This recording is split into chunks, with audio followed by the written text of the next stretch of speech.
అందరూ తలలో ఉంచండి. పరిశుద్ధుడు అయిన తండ్రి, ప్రేమ కలిగిన మా ప్రభువా, మీ ఘనమైన నామని వందనాలు. ఈ లోకములో నీ బిడ్డ తన యొక్క జీవిత కాలము నిన్ను సేవిస్తూ అనేక మందికి దేవుని యొక్క సువార్తను ప్రకటిస్తూ తన యొక్క జీవిత కాలమును గడిపి ఉన్నది.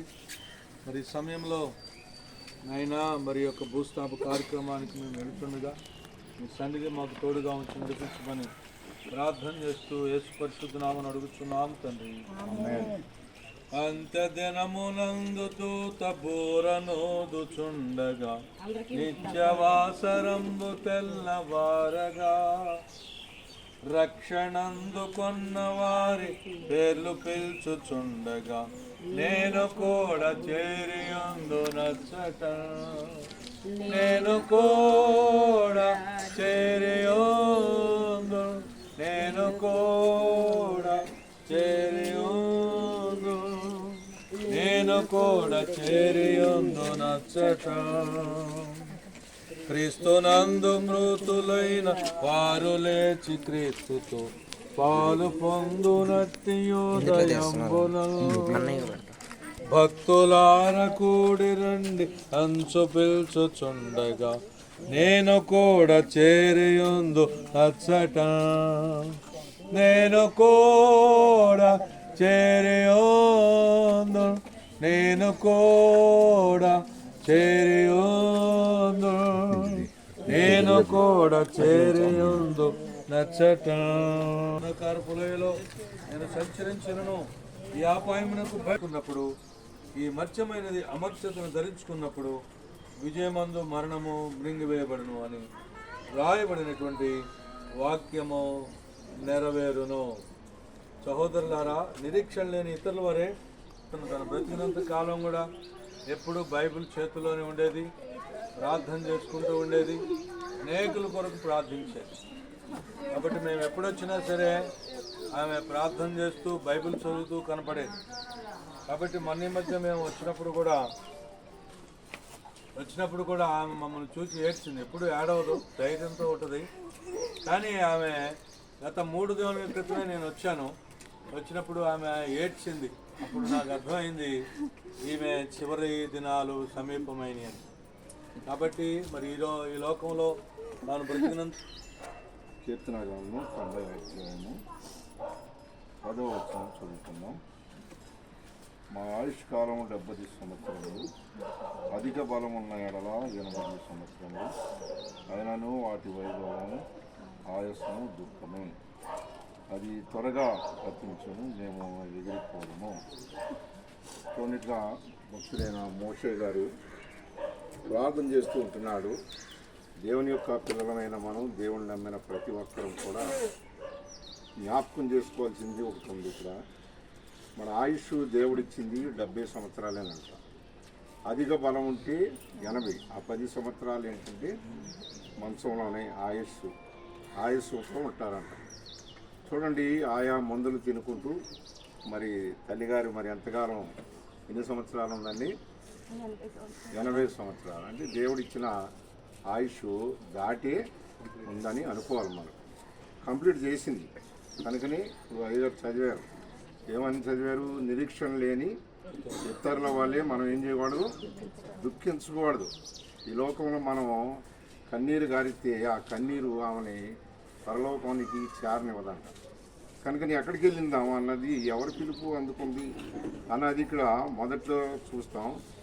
మోషే భక్తుడు ప్రార్థన చేస్తున్నాడు. ప్రభువా, తరతరముల నుండి మాకు నివాస స్థలం నీవే, పర్వతములు పుట్టక మునుపు, భూమిని లోకమును నీవు పుట్టింపక మునుపు, యుగాయుగములు నీవే దేవుడవు. చూడండి, ఇక్కడ ఎవరి దగ్గరికి వెళ్ళిందామే అన్నది ఆలోచన చేయాలి. దేవుని దగ్గరికి వెళ్ళిందంట. దేవుని దగ్గరికి వెళ్ళిందంటే ఈ భూమి మీద నుంచి పరలోకానికి వెళ్ళింది. అడ్రస్సే మారింది, అంతేనా? అడ్రస్సే మారింది. కానీ ఆమె సజీవంగానే దేవుణ్ణి నమ్మింది, బాప్తిసం తీసుకుంది. చనిపోయే వరకు కూడా మరి పాస్టర్ గారు చెప్పారు, ఎప్పుడు బైబిల్ చదువుతూ మరి అనేకుల కొరకు ప్రార్థన చేస్తూ మరి ఎంతో భక్తురాలుగా ముద్రించబడి ఆమె వెళ్ళిపోయింది. కనుకనే మరి ఆమె మౌనంగా ఉండి మనకేం చెప్తుందంటే, ఏదో ఒక రోజున నేను వెళ్ళే దారిలో మీరు కూడా రావాలి అని మనకు సువార్త చెప్తున్నాను. కనుకనే ఆమె గురించి ఎప్పుడు కూడా మనం దుఃఖించకూడదు. ఎందుకంటే కారణం ఇక్కడ ప్రభువు పిలుపుని అందుకుని వెళ్ళిందంట. ఎక్కడ ఉంటుంది ఆమె చూడండి, 2వ వచనంలో అంటున్నాడు, పర్వతములు పుట్టక మునుపు భూమిని లోకమును పుట్టింపక మునుపు యుగాయుగాలు ఉండి దేవుని దగ్గరికి వెళ్ళింది. 3వ వచనం చూస్తే నీవు మనుషులను మంటికి మార్చుచున్నావు, నరులారా తిరిగి రండని సెలవిచ్చుచున్నావు. కనుకని 80 సంవత్సరాల భూమి మీద పుట్టించి ఆమెని మరి దేవుడు ఎంతగానో ఏం చేస్తూ వచ్చారు, కాపాడుతూ వచ్చాడు.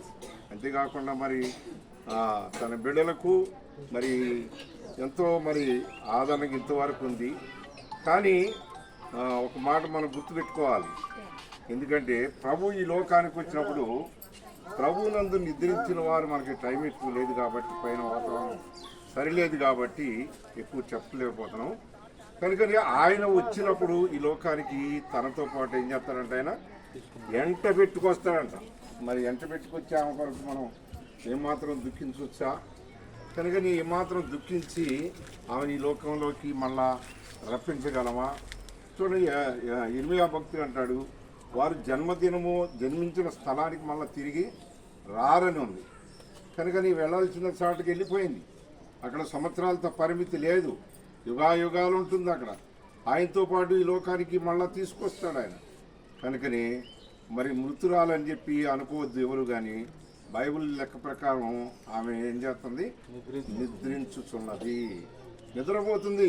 ఇంకా చెప్పాలంటే తన ప్రయాసంతా ఈ లోకంలో శారీరకంగా పుట్టింది కాబట్టి శారీరక సంబంధంగా ప్రయాసపడింది, పిల్లలను ఒక దారి చేసుకుంది, తన ఇంటికి తాను వెళ్ళిపోయింది. ఎక్కడి నుంచి వచ్చిందో అక్కడికి వెళ్ళిపోయింది. మనం కూడా అక్కడికి వెళ్తాం. మనకు ఒక నిరీక్షణ ఉంది, మనకు ఒక రాజ్యం ఉంది. అది లోక సంబంధమైనది కాదు, కానీ పర సంబంధమైన రాజ్యం, దేవుని రాజ్యం, యుగాయుగాలు ఉండే రాజ్యం ఒకటి ఉంది. దాని కొరకు మనం ఏం చేయాలా, సిద్ధపడాలి. దాని కొరకు మరి మీరు ఇంకా సిద్ధపడకపోతే ఈ భూస్థాపన కార్యక్రమం గురించైనా తెలుసుకుని ఏం చేయాలా, సిద్ధపడాలి. ఎప్పుడు వస్తాడు ప్రభు ఎవరికి తెలీదు, కానీ రెప్పపాటున ఆయన వస్తాడు. రెప్పపాటుని మనందరినీ తీసుకుని వెళ్తాడు. కనుకని మనం ఆ భక్తురాల కొరకు మనం ఏం చేయాలంటే ప్రార్థన చేయాలి తప్ప ఏడిసి ఏమీ కూడా మీరు తిరిగి తీసుకురాలేరు.